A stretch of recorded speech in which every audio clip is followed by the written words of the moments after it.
മക്കളെ ശരിക്കും ആലോചിച്ചോ. ഇന്ന് എരുമാട് വേല കഴിഞ്ഞിട്ട് ഞാൻ സുള്ളിയിൽ വന്നിട്ട് ഞാനൊരു വീട്ടിൽ ഇങ്ങനെ കുറച്ചു നേരം അവിടെ താമസിച്ചു. അവിടെ നിന്ന് ഞാൻ എന്റെ ഉമ്മാനോട് ഇങ്ങനെ ഫോണിൽ സംസാരിക്കുമ്പോ ആ വീട്ടുകാരൻ അവിടെ ഉണ്ട്, എന്റെ ഒരു സ്നേഹിതൻ അവിടെ ഉണ്ട്. രണ്ടാളുടെയും ഉമ്മമാര് മരിച്ചിട്ടുണ്ടല്ലോ, അവർക്ക് പുറത്തു കൊടുക്കട്ടെ. ഞാനിങ്ങനെ എന്റെ ഉമ്മാനോട് ഫോൺ വിളിച്ചിങ്ങനെ സംസാരിക്കുമ്പോ ആ രണ്ട് മക്കള്, അവര് വലിയ കച്ചവടക്കാരാണ് രണ്ടാളും.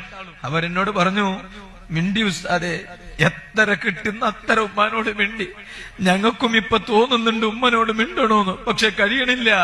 ഉമ്മ ഞങ്ങളെക്കാളും നേരത്തെ പോയി ഖബറിൽ കിടന്നു.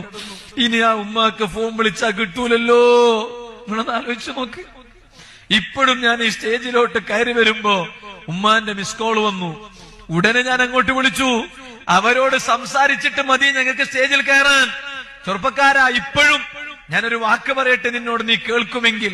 സ്നേഹത്തോട് എന്റെ ഒരു അനുജനായി കണ്ട്, എന്റെ ജ്യേഷ്ഠനായി കണ്ട് നിന്നോട് ഞാൻ പറയാം, ഏത് കോള് വേണമെങ്കിലും നീ നെഗ്ലക്ട് ചെയ്തോ. നിന്റെ മാതാപിതാക്കളുടെ കോള് നെഗ്ലക്ട് ചെയ്യരുത് കേട്ടോ. നിന്റെ മാതാപിതാക്കളുടെ കോള് നീ നെഗ്ലക്ട് ചെയ്യരുത്.